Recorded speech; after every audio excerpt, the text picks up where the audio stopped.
Hey Lane, thanks for taking the time today. We're going to start with Bo and then we'll go to Dave. Hey, Lynn, congratulations. Thank you. You had the funny Fresh Prince tweet yesterday. I'm curious, do you think it will be lonely to be the last guy standing? Yes. Yes, I do. Uh, yeah, I mean, it'll be a little bit different even with Kels gone this year. It'll be another piece, with BG, same way it was with Fletch.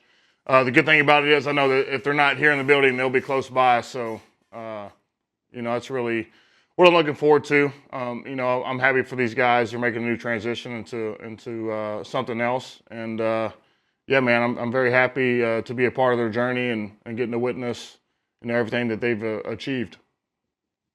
We'll go to Dave and then John.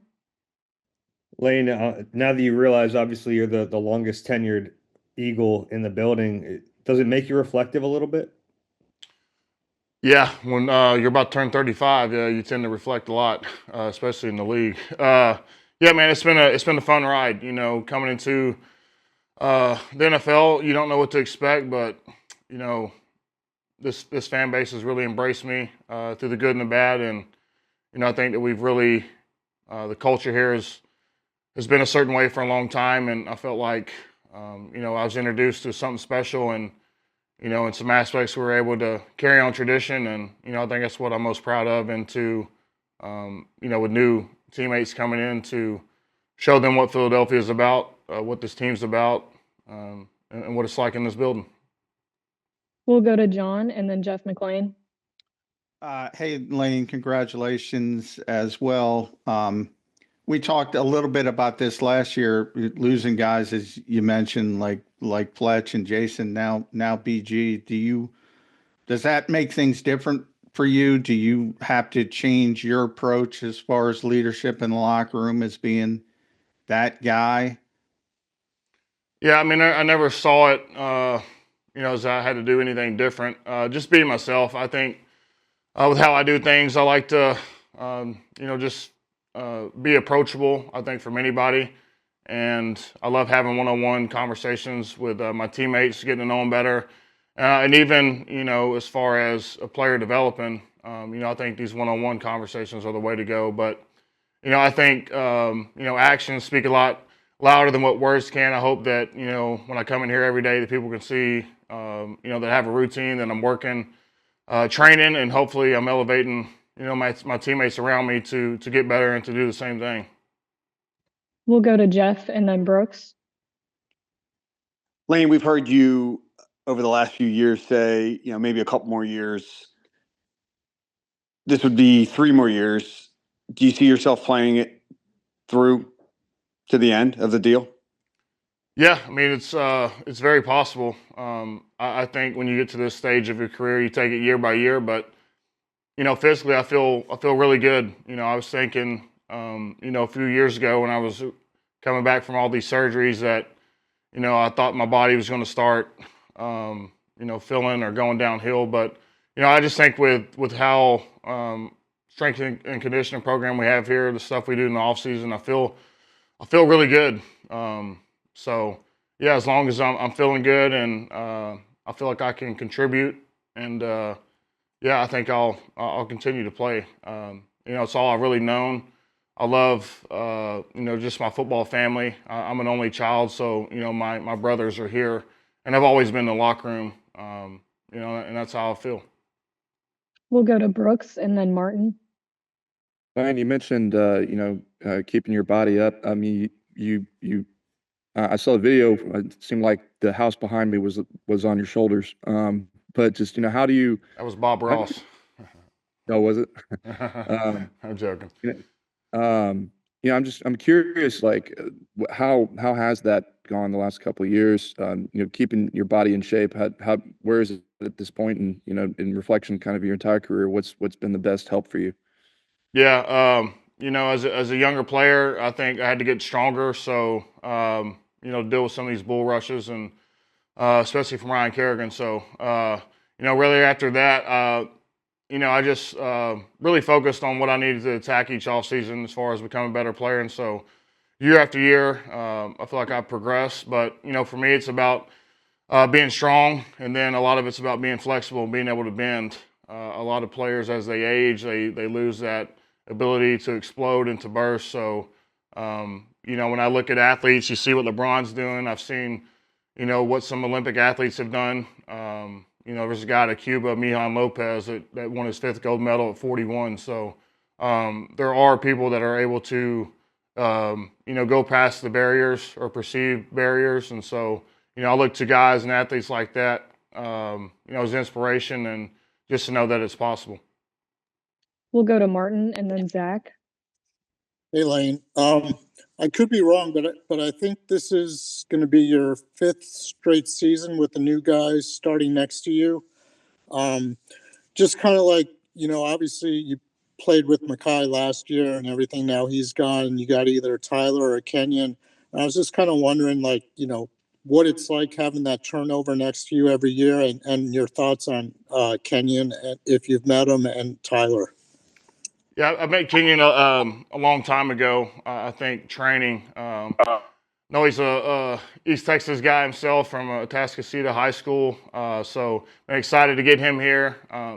Tyler's really progressed the last couple of years, I think, physically. And so, looking forward to possibly competition. There's no telling, who else we'll bring in. But, I just think with our culture in our room and how Stout teaches, I think that he helps maybe shorten the learning curve for new additions. And so, you saw that with Makai last year, a guy that's played only primarily tackle coming in and playing guard. So, I think we have an unbelievable teacher in Stout. And I think the culture that we have guys in the room that are going to be with whoever's, who's ever in there at right guard. So, we'll be behind them. We'll go to Zach and then Ed. Hey, Lane, following up on Jeff's question about playing through 2027, they drafted you to take over for Peters, and you played 8 years with him. What guidance do you give Howie about, kind of your future, and what's the right timeline you think for your eventual, I guess, the guy taking over for you? Yeah, I mean, if there's any questions sometimes about how he might ask opinion on a player, and I'll give him my opinion. But I think just for me, just being honest and transparent about where I'm at and how I feel after each season. That's really it. Signed to play 3 more years. That's barring injuries or any of that. As long as my body's feeling good and I feel like I'm not, regressing or becoming a shell of my former self. Like I said, I love doing this, and I could very well play 3 more years. But I think, at every stage, especially when you get past 10, I think everybody looks and goes, okay, where are we at after each season? And then, but if any decision is going to be made, it's definitely going to be, a few months into the offseason of whatever year that is. It's not this one. We'll go to Ed and then Bob. Yeah. Hey, Lane. Every year it seems around draft time, the Eagles are always, or people are always talking about the Eagles drafting your successor eventually. You say it's not going to be this year, but would you like to see someone come in, a young guy that, you can kind of take under your wing to sort of mold the way, they did with Cam Jurgens and Kels? Yeah. I mean, I think that'd be, an exceptional experience. I think, I credit Jason Peters for, my development, with, keeping me aware of what the culture was like in the city. What I really need to focus on when I'm playing tackle. He was my biggest mentor. And so, I think for me, where I'm at in my career, I love, talking to the younger guys and helping these guys out, and you can see their game develop, and, being able to pass that stuff down the way that it was passed down to me is a cool thing. And it's not like that at every place. Like I said, I think the culture here has been this way for a long time, and that, players have always looked out for the best interests of the team and the organization. And so, I would be honored to be a part of that process. Whoever we draft and whoever we bring in, I'll be here to help. We have time for 2 more, so we'll go to Bob and then finish with Jeff. Aileen, what will you miss most about Brandon? Will you miss his trash talking, and do you have a favorite story about him? Yeah, he'd always say, "I'm on you," cuss word, 6'5", pretty much said that every day. Probably the funniest story I have, we went to a joint practice with the Jets a couple years ago, and so you know, the first practice was like one of the hardest, longest practices we ever had. And then I remember the next day we're getting up for breakfast, and he goes, man, are we in pass today? We walking through. And I said, do you think we traveled over here to have a walkthrough with these guys, BG? So I thought that was pretty funny. He thought we were doing a walkthrough the second day, not a full padded practice. So I said, yeah, BG, we do have a practice indeed, not a walkthrough. We'll finish with Jeff here. Lane, you have the chance to be the only guy, I guess, non-kicker to win 3 Super Bowls for the Eagles. You pretty much have done it all in terms of all pros and Pro Bowls, and you know, what does this contract mean to you in terms of further cementing your legacy, and what would making the Pro Football Hall of Fame mean to you? Yeah, man, it'd be an awesome experience. You know, I think a lot of, you know, what we do takes a lot of investment from your family, from your friends, you know, really everybody all around. I think, yeah, I mean, I never wanted to go to another team. You know, the Eagles have always been here for me, you know, good or bad. And so they've been pivotal in my development as a player and as a person off the field. And so, yeah, I couldn't be more excited about staying here. It's very rare that a person can stay with one team 10 plus years. And so, yeah, my goal is to play well throughout my middle to maybe upper 30s, which, you know, I'm looking forward to.